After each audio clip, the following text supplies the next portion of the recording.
it's bass heavy music, but Mallet, I think it is, from Digital Mystics, one of the two guys who produced the Digital Mystics, put it like it's music. When you listen to it in a club, it doesn't force you to dance, it just invites you. Do you know what I mean? And I think that sums it up really well. It's you can get down, you can throw a shape to it, but you don't have to. You can just stand and appreciate the vibe if you want.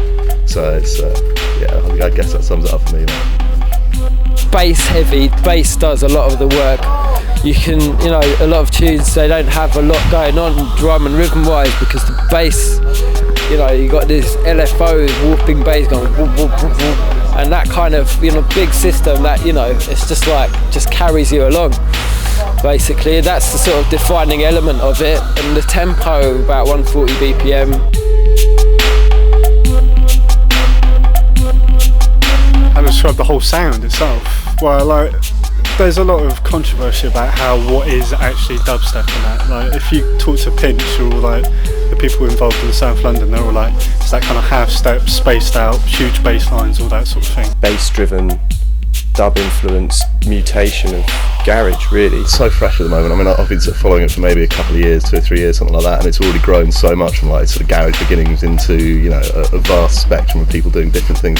Like, some people write with this techno vibe or a drum and bass vibe, or all sorts of different flavours. It's all about drawing the angles, drawing different angles from different kinds of music. You know what I mean? Like jungle, old school garage, like breakbeat, drum and bass, whatever you have. Everything, you know what I mean? techno. Bring it all in, put it in there, see what happens. You know what I mean? That's what it's all about. You can just kind of sink into the bass. You can stand there and you can nod to it. It's a cliche already, but you don't really get it until you have at least heard it once on a big sound system with a lot of bass. It's like eating good food. So you feel it in your belly. Can't not like us. It's like being inside the womb. Exactly. I like that. I think it's just an easy vibe and it's chilled, and there's lots of different styles within dubstep. So it's quite open for a lot of people to get into it. Really. Sort of taking elements of drum and bass, sort of the bass and the breaks and the production values, sort of mixed in with what was, or the grime sort of UK garage scene. There was like an intelligent sort of grime, and that's what basically dubstep has come from. And it's obviously got more like dubby elements now. Like, it's nice now, man. It's perfect. Yeah. No mucking about. Yeah. It's just about some. It's a physical sound. You feel the bass. You really do feel the bass weight. Once you go to one night, you hear it on a big system, then you want to hear more. I play grime, but I actually prefer raving to dubstep. That's straight. Serious is big, man. You don't hear this music on the telly, you don't hear it on the radio, you don't hear it hammered on the adverts, and because of that, it sounds different, it sounds special, it sounds fresh. It's a little bit slower, the rhythms are all different, you can do more interesting things when you're mixing it, There's so many different styles and different options when you pick up a record that you can do a lot more in the mix rather than just lay down another tune,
Nick.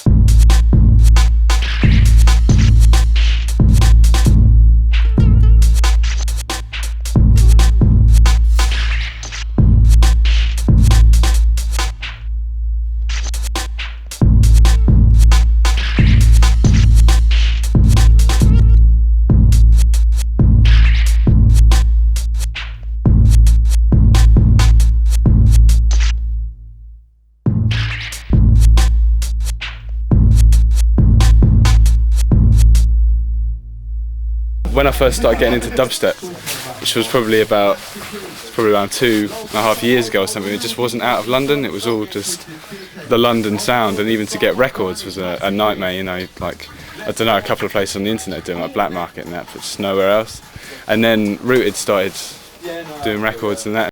We've been stocking bits and bobs of it, but it's only been in the last couple of years that it's really seeped into the Bristol underground scene, mainly due to DJ Pinch, who's been pushing it relentlessly through his context nights and his subloaded and now his dub-loaded nights as well. The first night was a night called Context, which I did, and it was a mixed music policy. We had kind of dub and electronica to start the evening off with, and then sort of dubstep sets, and then jungle at the end.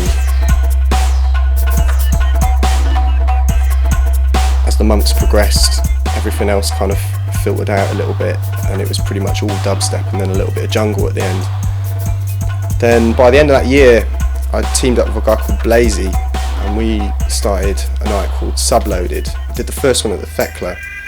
I seen a fly in Miss Millie's about say 3 years ago, and it was like Context night, which Pinch was doing, and I met up with Pinch down there, and then things just rolled on from there, and then we like created Subloaded together. So again, that was initiated just out of a lack of it being here already, and just wanting to kind of have something going and build a scene here.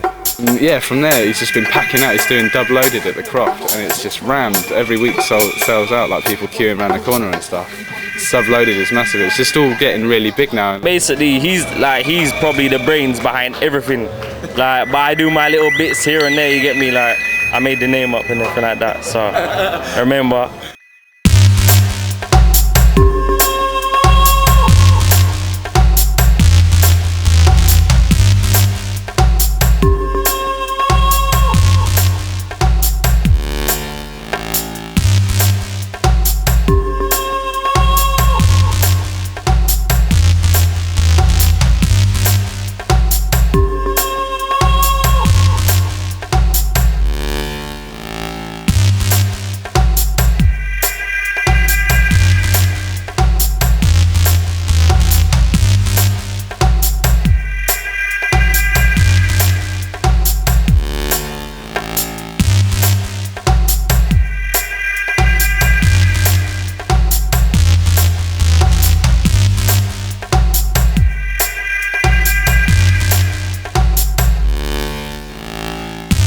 These small nights kicking off and everything, and so they're getting bigger and bigger, and it just reminds me when like Roughneck Ting and Full Cycle were doing their things on the regulars, and yeah, with dub loaded and all that lot, I don't know, it just kind of appeals to the Bristol sound really. Bristol's got a history of kind of sound system culture, and reggae culture's a big thing over here, so you know, it almost seems like a logical step for dubstep to infiltrate the Bristol sounds. Bristol has always been like kind of open-minded when it comes to music, and like drum and bass has been running things here for years and years and years. So I think maybe people might be trying to find an alternative to that, and they're coming to these raves and they're hearing the music, and it's just like, it's hard not to like it. So many drum and bass nights in Bristol, and so many dry hip-hop nights, and it's really interesting to see a scene where people are really excited about something new. So many mixes coming out, everything. Bristol's gonna hit hard. Do you know what? Bristol is like the second home of dubstep right about now, yeah? Everyone's Leeds bubbling, but Bristol is pumping. Old type Pinch Shrub, because he's pushing it hard down there, yeah? I think it's fantastic. I think it's amazingly strong, and I think most of us who like it and contribute to the scene are very proud of the fact that Bristol is the second city, is dubstep's second city. But I think you've got to give much love to Pinch and Dickon, because essentially they're the foundation for it here. Pinch runs things in Bristol. Like, I think it was basically him and Dickon who brought dubstep and breakstep and broken beat to Bristol. And it's all Rob's fault, you know. It's all Pinch.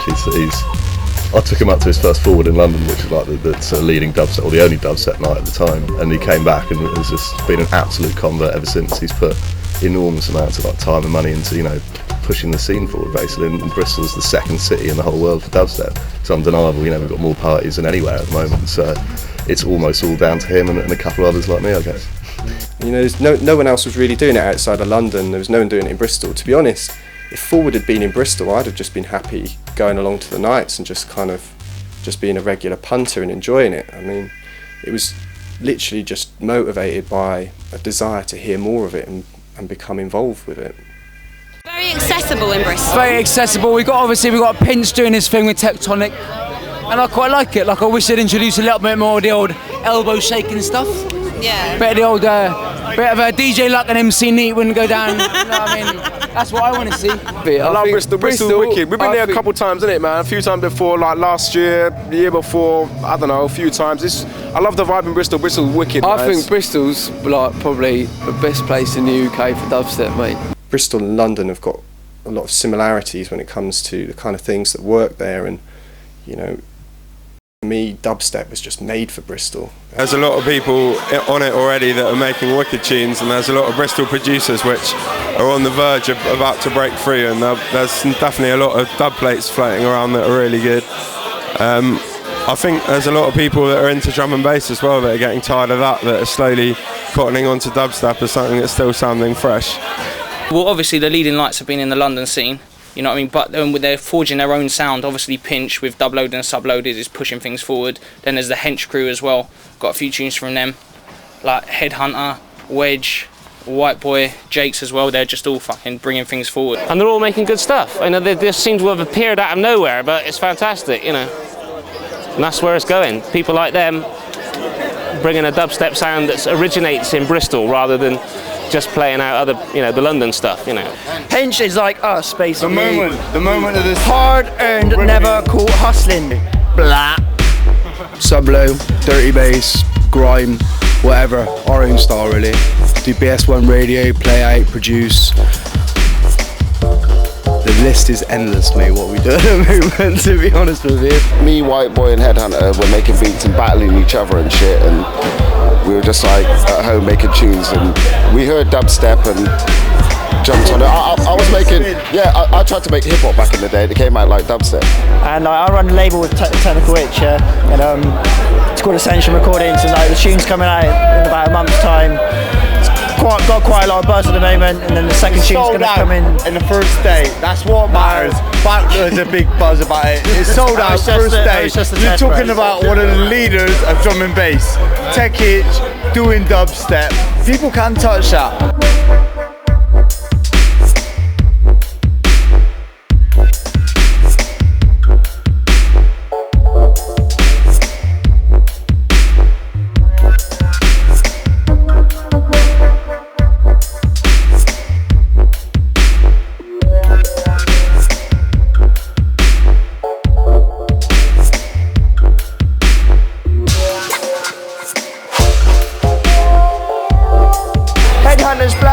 He's playing beats that I ain't heard, Chef ain't heard, none of us have heard, and they're always shocking up. That's because usually every tune I can tell you the name of it, where it was made. So it is. Do you know what I mean? So it's good, man. Like, normally, like you hear a tune, and you know what it is, like, but up here you don't know what it is, and they're like, we ain't nothing up here, we're just fucking, like, next guys, that we just can't hear for the scenes, you know what I mean? So like you've got Dubloaded and Subloaded and Roughneck's Discotheque as well. You've got to love that. Roughneck Discotheque was a night which I started up, I don't know, about 7-8 months ago now, because it was my birthday and I wanted to put on a party, and I had an idea for a night and a concept, so I just thought, sod it, why not? Let's give it a go. And basically the Roughneck, we like the dirty side of things. Essentially what it comes down to, we like the filth. We like all the sub bass, but we just like lots of glitchy weird electronics over the top of it, and then we like a lot of bashment. Well, basically I like a lot of bashment and a lot of ragga, so obviously that plays a huge part as well. We've got Christian, who's very much into the dubstep. We've got Justin, who's really into the electronica, and Ollie as well. And you just sort of kind of put those factors into a melting pot, and you put rhythm and you put bass above all else, and then you get the Roughneck sound.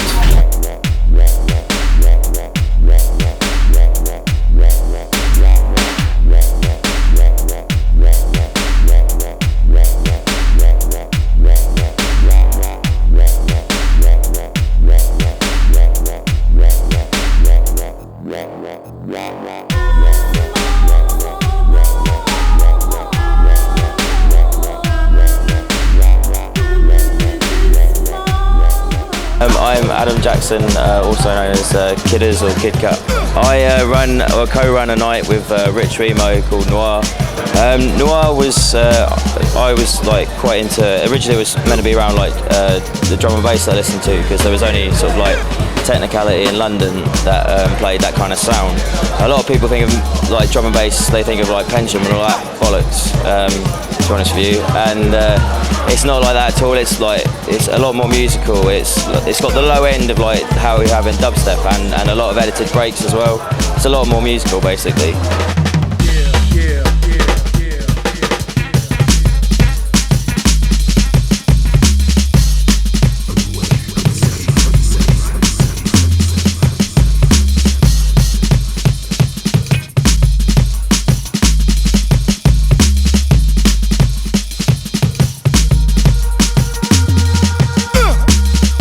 Thinking, a good mate of mine, he basically did a recording of a set back in like October 2004, and then on there was Toasty Splash, which just is a fucking amazing tune, and that is what started me getting me to listen to dubstep. And I just decided to incorporate both sounds because, you know, I wanted to support both scenes. So, and that's just sort of built from there, really. The reason why I like the dubstep, it sort of complements the other, the drum and bass, because there's a lot more space in the sound, and that's quite difficult to achieve with drum and bass. You know, each has their elements, and like, I know with drum and bass, it's sort of like the edited of the drums, and then just sort of bringing down in sort of pads and synths on top. And with dubstep, you've got sort of like it sounds, the sound is really large. It's like, it sounds like it's cavernous, and it's just nice seeing something so simple be so effective. It's just the space and the sound that I really like. I also like the fact that you get loads of birds at dubstep raves, right? You go to a dubstep rave elsewhere, like apparently London or, and it's all like blokes just getting rowdy, but you come down here and it's just birds like shaking their asses. Brilliant. I think the other thing about the dubstep is a lot of younger music or a lot of younger crowds, it's so fucking drug fueled. People gurning their tits off all night, right? You go to a dubstep rave, it's all Guinness and ganja, it's an older crowd, and people are happy to rave till like, you know, 3, 4, 5 in the morning, but they just on the biz, they take it slow, they take it steady. Anybody drops an E, I don't know, take coke, anything like that in something like this, it's going to be a bit weird because the music isn't so fast. And it's still, you're getting, you know, deep down and dirty, but it's much more civilised. I think it's, you know, it's much easier to rave all night at a dubstep rave than it is at a jungle or a techno or a breakcore night. You know what I mean? All you really need is just that kind of red stripe, maybe a Guinness and a spliff, and you're set for the whole night. That's all you need. You don't need no other drugs really, man. You know what I mean? Just feel the bass, like, it's all good. You know, it's people who like the frequencies, you know, they just want to get mashed by a fucking loud sound, you know? Because it's not like a cattle market club where you've got people coming and getting wankered and falling over and making assholes of this. Mainly people who are soundheads, you know, we come for the music.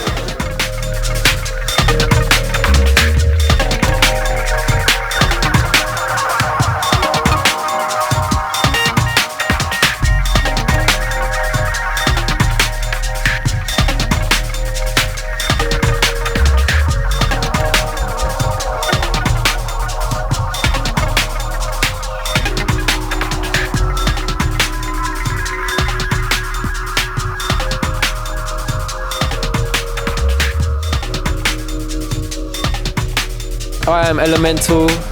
I'm from North London. My style is, I like to bring a bit of breaks into it, a bit of high frequency energy. People are calling that kind of sound breakstep. It's still kind of dubstep for me. I'm coming to the whole dubstep and grime thing from a more electronica point of view, really, and sort of trying to mix the sounds up. I mean, dubstep's a lot about the space in there, you know, space for the sounds to reverberate and so on, and I guess I fill those gaps in a bit more with what I do. So it's kind of, it's a halfway, I guess, between electronica and grime and dubstep.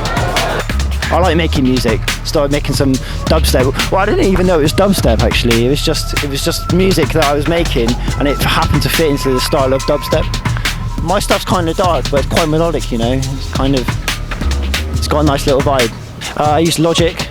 Sometimes I use Reason. But yeah, it's Logic with a load of VST instruments. Right, basically I'm using a program called Ableton Live, and I was using some MIDI controllers as quite an important part of it. It's like the interface between me and the program. Well, what I do is like, I've been going through loads of old and recent tracks and breaking them down into various loops or like long sections that are just like either like one single sound or a mix of a few sounds. And then what I do is arrange it on a grid. So you've got like channels going across and what's called scenes going down. And each whole scene would be one section of a tune, like an intro or a drop. I can go and trigger a new scene, quickly switch into a whole section, but then I can mute parts, I can bring parts of other loops, place loops with different, you know, just mix it up like that. And I can apply effects live to each channel. So I can, you know, go to channel, put an echo on it, go to another channel, put a reverb on it. So I've got like loads of control over every part that's going on.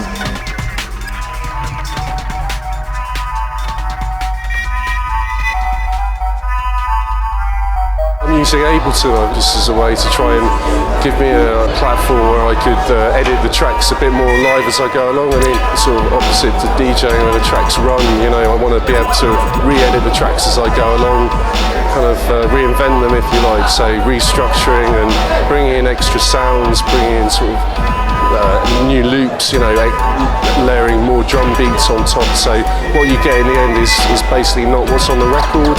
You get more of a live show. Come and see an Act 2 gig and you don't quite know how it's going to sound, you know, anything could happen.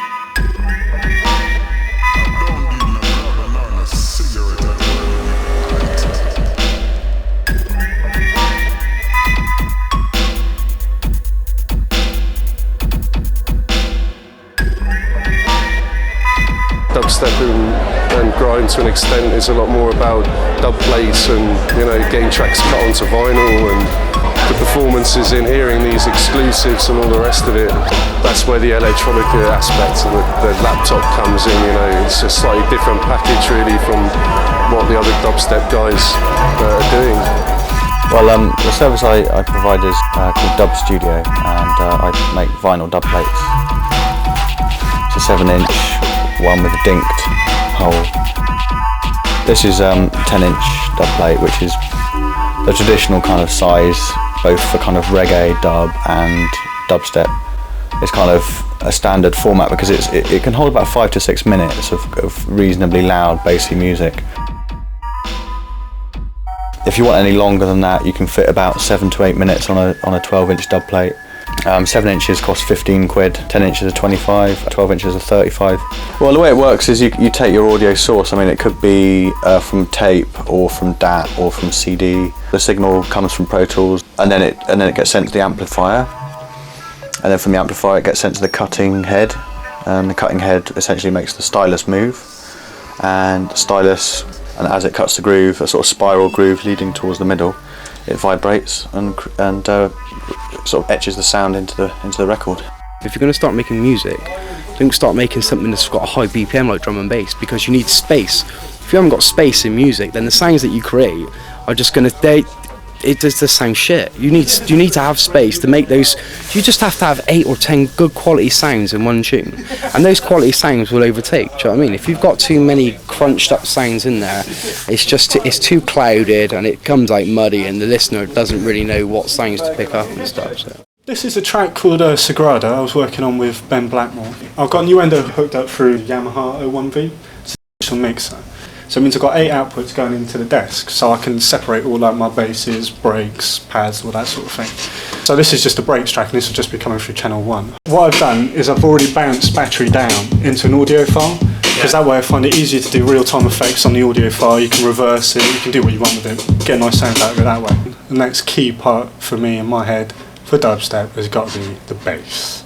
Ben came in and he brought loads of guitars with him. We recorded down like different guitars, like all doing the same kind of motif. And I complemented it with working on a sub bass that I did in the A1, which is like a native synth for Nuendo. And that means you get this like kind of you know, that kind of LFO sub sound. Next, what have we got? The guitar. So that's Ben's recorded bit, and I've also got a bit where I've taken the same bit, chopped it up and affected it. So, I mean, this is a really simple tune. I mean, a lot of dubstep tunes are, they're like only like 2 or 3 elements. One thing I'm keen on, man, is getting like live sounds in there, stuff you've recorded, because then the tune is really your own, you know, you've made stuff from scratch. I've got one track in here which is just clapping. It just adds to the track. And so all the way through the tune I'm adding little sections. So you've got like the breaks here, and then those with the pad sounds, and then this is the bass, but you can see it's got like this blue line underneath, which is basically me controlling the filter that the bass is going through. So it's getting high pass at the moment, so it's like doesn't sound as loud, and the bass just builds up and builds up until the drop, which comes in there. So you're bringing in basses. Like here's obviously the breakdown because there's no beats, and you've got a different beat pattern, then you've got extra stuff coming in, and it changes up, and then you've got the drop of that bit as well. Mastered this one down already, so that's what this big track on the top is. So this sounds a lot more fuller than the tune would in Nuendo alone.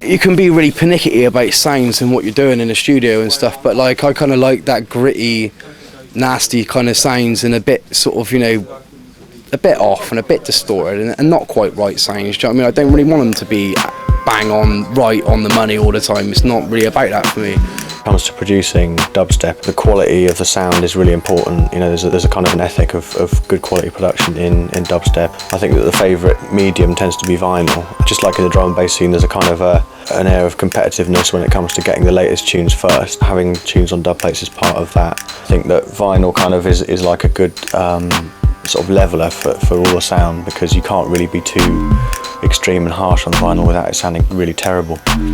So when you're kind of mastering for vinyl, you have to be a lot more careful about what you do. I've been quite excited by it the last year or so. It just seems like a really open style, and whereas a lot of other styles like drum and bass and breaks, for instance, have seemed to got very formulaic. People just trying to do big tunes, big build-ups, and got really sort of cheesy and trancey, and I'm really not into that. I mean, you know, the deeper, darker sort of sound, that's what I'm about, really. When I go home, I just make whatever I want to make. And it normally turns out that I make dubstep. Rather, you know, smoke a spliff, make some dub. That's what you do, isn't it, really? Why would you do anything else? You're crazy. As for me, Headhunter, although I've got Ascension with Tech Itch, the label, I also do the Hench thing. I also am signed to another label called Temper. Temper was the first kind of label really for it. It kind of took two-step garage and they just kind of, you know, made it an instrumental listening experience. That's Tectonic label that I run. I started that one last year. Big release from last September was Loafer and Skream, 28 grams. It's kind of, you know, really big tune. That's one of the best sellers on there. And I've been pushing up and coming artists as well, like Random Trio. So yeah, I mean, it's an outlet for putting out some of the productions that I'm really into. Dubstep is one of the first scenes that has based a lot of its conception around the net itself. Like everyone finds out about all the parties online. You know, everyone gets all their reviews online. I think people like Martin Blackdown and Nick Gutterbreaks and all that lot are essential. I'm generally known as Gutter on the internet. I started this blog August 2003. Didn't have anything in mind for what it was going to be. It was just thoughts, you know, the stuff that I just think anyway. And I got into this dubstep sound. I started writing about it, and no one else was. And all the people who liked it were finding the blog. Got voted best blog of the year at the Dubstep Forum. Just write about the music I like. And at the moment it's dubstep.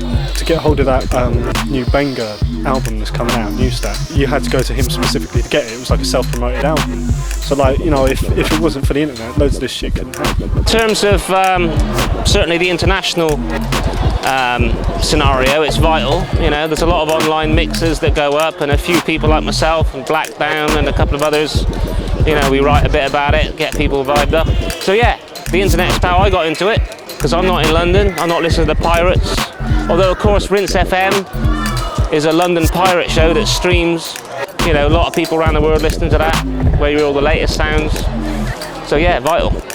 With the internet forums, people worldwide are sort of getting into it, so it's only going to get bigger, I think. Yeah, I think it isn't actually that big a thing, it just appears bigger than it is because of the huge amount of web interest it's got, because of all the blogs and the forums.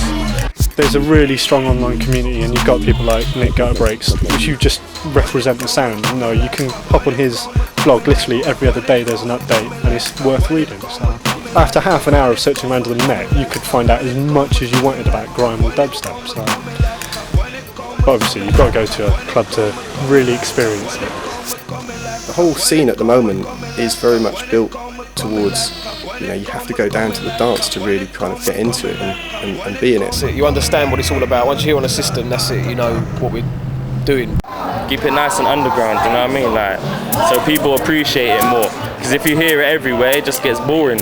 But if you hear it now and again, it's nice, man. You know what I mean? I think it'll just grow as it is. I mean, the thing I quite like about it at the moment is because there's no sort of hard and fast rules, and the only sort of like common denominator is the fact that the sub, you know, anything is thrown over the top. Not only that, but the DJs, most of the DJs, they're playing pretty much entirely off dub plate, so it's not even tunes that you can go and buy. It gives a sense of something special when you go and hear it, you know.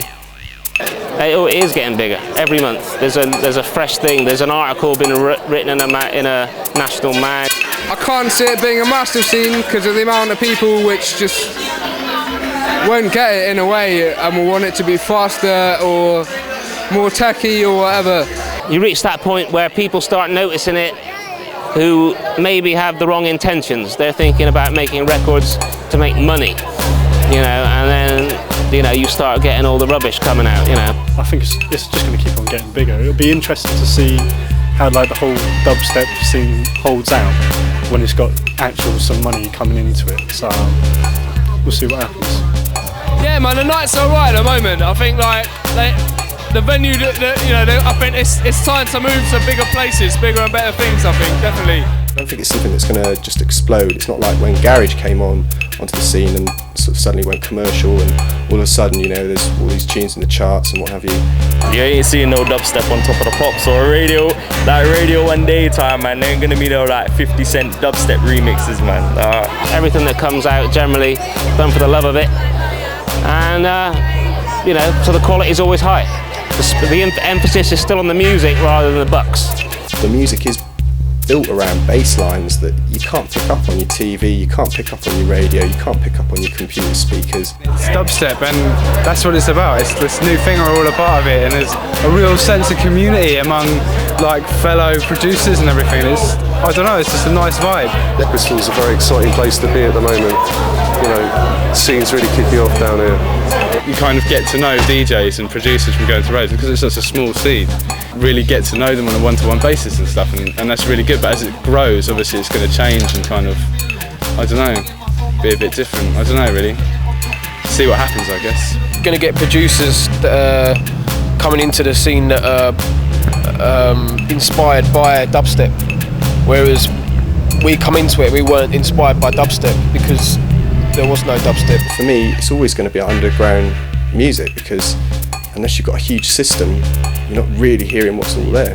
There's still a sort of very pure strand of dubstep running through from like the original South London people, and they're keeping sort of very true to the course. So, you know, maybe that'll be the one that really happens, and all the other sort of little parts of the scene that've got other influences will sort of spread off in different directions. Really hard to tell, man. Really hard to tell. It's very exciting though. I think that's why I'm a part of it, really.